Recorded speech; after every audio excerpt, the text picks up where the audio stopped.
Welcome to the One Year Bible, May 13. The Old Testament reading, 1 Samuel chapter 14, verses 1 through 52. One day, Jonathan said to his armor-bearer, "Come on, let's go over to where the Philistines have their outpost." But Jonathan did not tell his father what he was doing. Meanwhile, Saul and his 600 men were camped on the outskirts of Gibeah, around the pomegranate tree at Migron. Among Saul's men was Ahijah the priest, who was wearing the ephod, the priestly vest. Ahijah was the son of Ichabod's brother Ahitub, son of Phinehas, son of Eli, the priest of the Lord, who had served at Shiloh. No one realized that Jonathan had left the Israelite camp. To reach the Philistine outpost, Jonathan had to go down between two rocky cliffs that were called Bozez and Senah. The cliff on the north was in front of Michmash, and the one on the south was in front of Geba. "Let's go across to the outpost of those pagans," Jonathan said to his armor-bearer. "Perhaps the Lord will help us, for nothing can hinder the Lord. He can win a battle whether he has many warriors or only a few." "Do what you think is best," the armor-bearer replied. "I'm with you completely, whatever you decide." "All right then," Jonathan told him. "We will cross over and let them see us. If they say to us, 'Stay where you are or we'll kill you,' then we will stop and not go up to them. But if they say, 'Come on up and fight,' then we will go up. That will be the Lord's sign that he will help us defeat them." When the Philistines saw them coming, they shouted, "Look, the Hebrews are crawling out of their holes." Then the men from the outpost shouted to Jonathan, "Come on up here, and we'll teach you a lesson." "Come on, climb right behind me," Jonathan said to his armor-bearer, "for the Lord will help us defeat them." So they climbed up using both hands and feet, and the Philistines fell before Jonathan, and his armor-bearer killed those who came behind them. They killed some 20 men in all, and their bodies were scattered over about half an acre. Suddenly, panic broke out in the Philistine army, both in the camp and in the field, including even the outpost and raiding parties. And just then an earthquake struck, and everyone was terrified. Saul's lookouts in Gibeah of Benjamin saw a strange sight. The vast army of Philistines began to melt away in every direction. "Call the roll and find out who's missing," Saul ordered, and when they checked, they found that Jonathan and his armor-bearer were gone. Then Saul shouted to Ahijah, "Bring the ephod here," for at that time Ahijah was wearing the ephod in front of the Israelites. But while Saul was talking to the priest, the confusion in the Philistine camp grew louder and louder. So Saul said to the priest, "Never mind, let's get going." Then Saul and all his men rushed out to the battle and found the Philistines killing each other. There was terrible confusion everywhere. Even the Hebrews, who had previously gone over to the Philistine army, revolted and joined in with Saul, Jonathan, and the rest of the Israelites. Likewise, the men of Israel who were hiding in the hill country of Ephraim joined the chase when they saw the Philistines running away. So the Lord saved Israel that day, and the battle continued to rage even beyond Beth-aven. Now the men of Israel were pressed to exhaustion that day, because Saul had placed them under an oath, saying, "Let a curse fall on anyone who eats before evening, before I have full revenge on my enemies." So no one ate anything all day, even though they had all found honeycomb on the ground in the forest. They didn't dare touch the honey because they all feared the oath they had taken. But Jonathan had not heard his father's command, and he dipped the end of his stick into a piece of honeycomb and ate the honey. After he had eaten it, he felt refreshed. But one of the men saw him and said, "Your father made the army take a strict oath that anyone who eats food today will be cursed. That is why everyone is weary and faint." "My father has made trouble for us all," Jonathan exclaimed. A command like that only hurts us. See how refreshed I am now that I have eaten this little bit of honey. If the men had been allowed to eat freely from the food they found among our enemies, think how many more Philistines we could have killed." They chased and killed the Philistines all day from Michmash to Ajalon, growing more and more faint.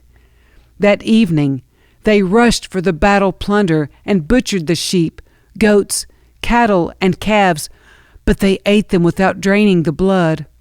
Someone reported to Saul, "Look, the men are sinning against the Lord by eating meat that still has blood in it."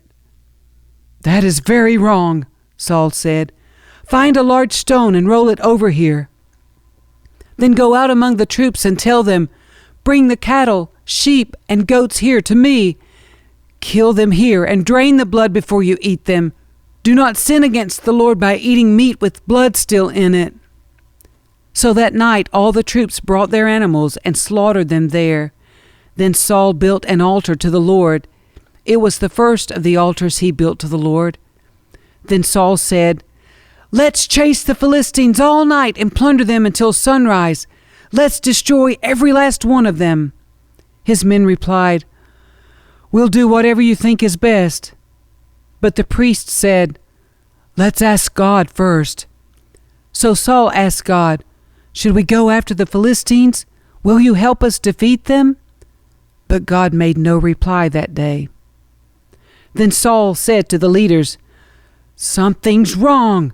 I want all my army commanders to come here. We must find out what sin was committed today. I vow by the name of the Lord who rescued Israel that the sinner will surely die, even if it is my own son Jonathan." But no one would tell him what the trouble was. Then Saul said, "Jonathan and I will stand over here, and all of you stand over there." And the people responded to Saul, "Whatever you think is best." Then Saul prayed, "O Lord, God of Israel, please show us who is guilty and who is innocent." Then they cast sacred lots, and Jonathan and Saul were chosen as the guilty ones, and the people were declared innocent. Then Saul said, "Now cast lots again and choose between me and Jonathan." And Jonathan was shown to be the guilty one. "Tell me what you have done," Saul demanded of Jonathan. "I tasted a little honey," Jonathan admitted. "It was only a little bit on the end of my stick. Does that deserve death?" "Yes, Jonathan," Saul said. "You must die. May God strike me and even kill me if you do not die for this." But the people broke in and said to Saul, "Jonathan has won this great victory for Israel. Should he die? Far from it. As surely as the Lord lives, not one hair on his head will be touched, for God helped him do a great deed today." So the people rescued Jonathan, and he was not put to death. Then Saul called back the army from chasing the Philistines, and the Philistines returned home.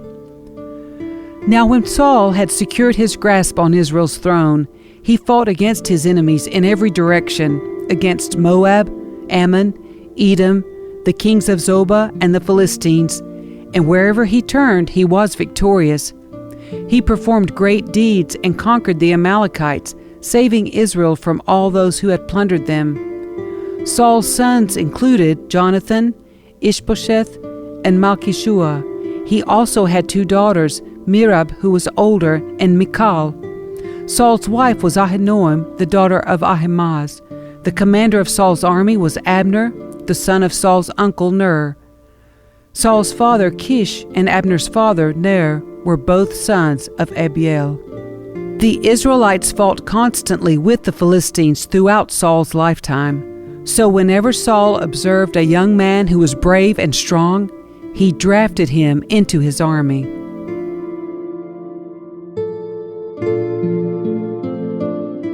The New Testament reading, John chapter 7, verses 31 through 53.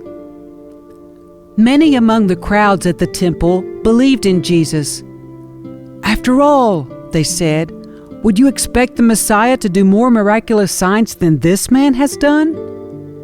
When the Pharisees heard that the crowds were whispering such things, they and the leading priests sent temple guards to arrest Jesus.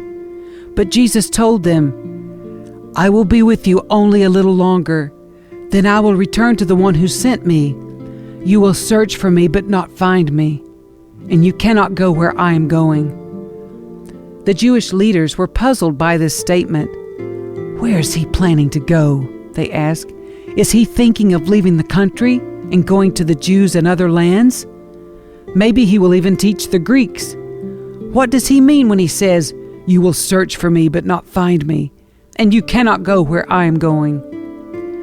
On the last day, the climax of the festival, Jesus stood and shouted to the crowds, "Anyone who is thirsty may come to me. Anyone who believes in me may come and drink. For the scriptures declare, rivers of living water will flow from his heart." When he said living water, he was speaking of the Spirit, who would be given to everyone believing in him. But the Spirit had not yet been given, because Jesus had not yet entered into his glory. When the crowds heard him say this, some of them declared, "Surely this man is the prophet we've been expecting." Others said, "He is the Messiah." Still others said, "But he can't be. Will the Messiah come from Galilee?" For the scriptures clearly state that the Messiah will be born of the royal line of David in Bethlehem, the village where King David was born. So the crowd was divided about him. Some even wanted him arrested, but no one laid a hand on him. When the temple guards returned without having arrested Jesus, the leading priests and Pharisees demanded, "Why didn't you bring him in?" "We have never heard anyone speak like this," the guards responded. "Have you been led astray too?" the Pharisees mocked. "Is there a single one of us rulers or Pharisees who believes in him? This foolish crowd follows him, but they are ignorant of the law. God's curse is on them." Then Nicodemus, the leader who had met with Jesus earlier, spoke up. "Is it legal to convict a man before he is given a hearing?" he asked. They replied, "Are you from Galilee too? Search the scriptures and see for yourself. No prophet ever comes from Galilee." Then the meeting broke up and everybody went home.